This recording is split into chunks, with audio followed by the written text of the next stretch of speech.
Hi, today we're going to be looking at intern salaries in South Africa. A hot topic, no doubt, that will not only interest medical students and young doctors, but the general public as well. So join me, Manith and Ryan, as we look at intern salaries in South Africa.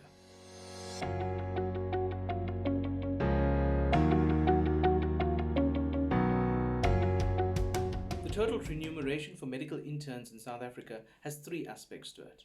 You're looking at the total cost to employer, rural or inhospitable allowances, and the overtime component.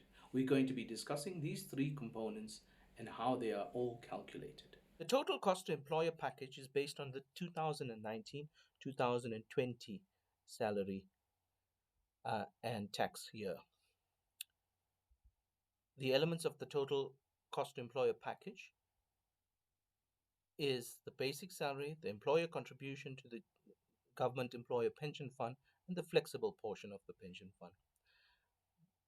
For the intern in the first year, the pay is 501,489, and this portion is then divided into 351,042, 45,635 rand 50, and 104,811 rand 20 cents.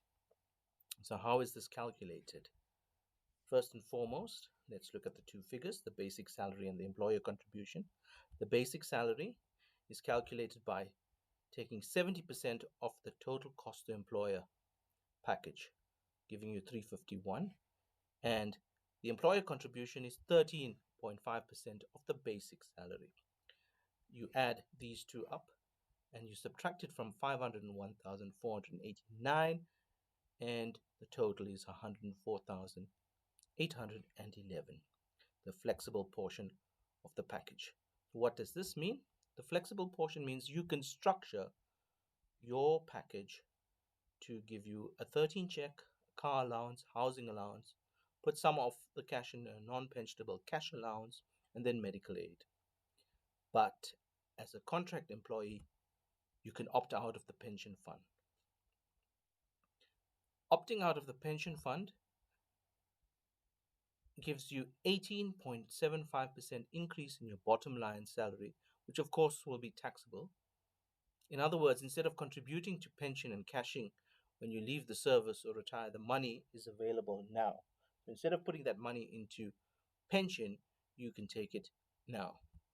I would advise you to speak to your HR department or a certified financial advisor about the pros and cons of this option. The overtime category.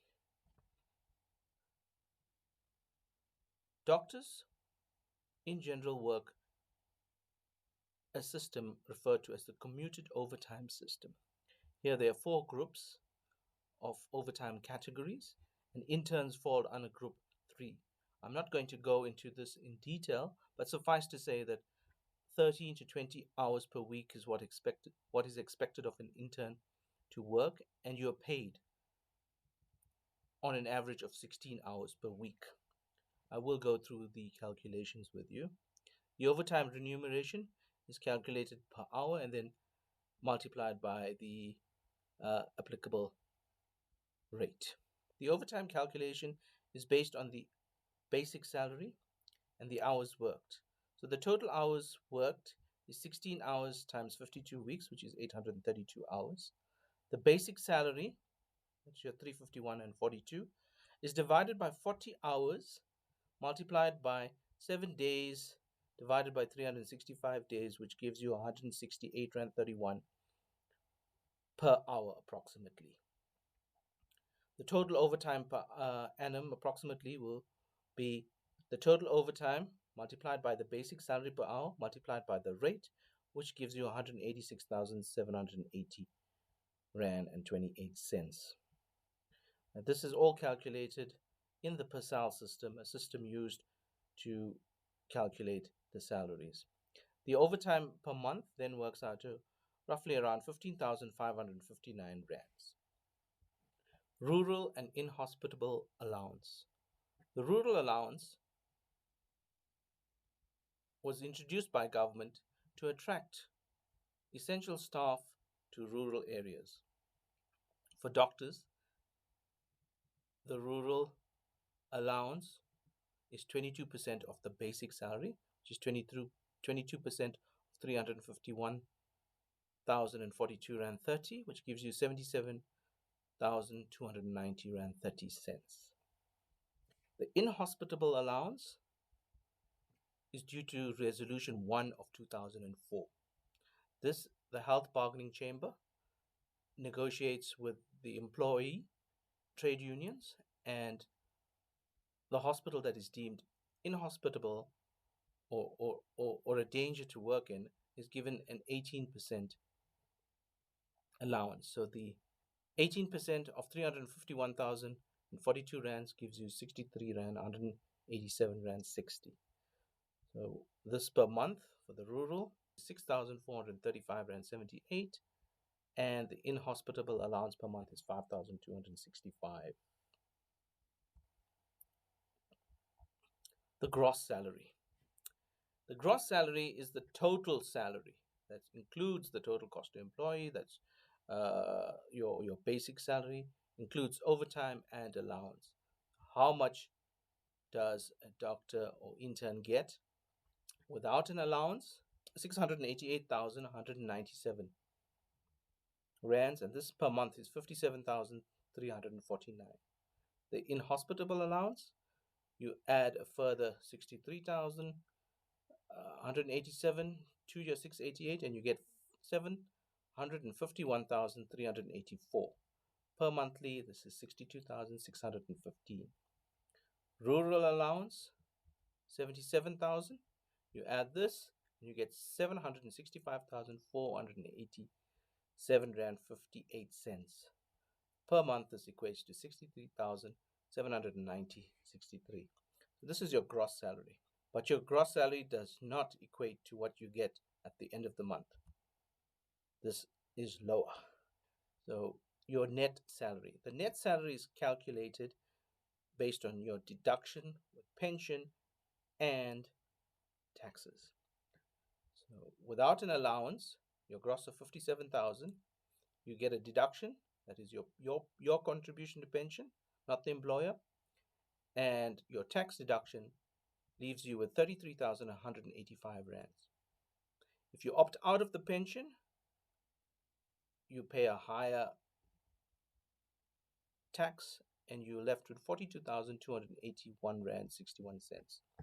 With the inhospitable allowance, your net pay is 36,918.31,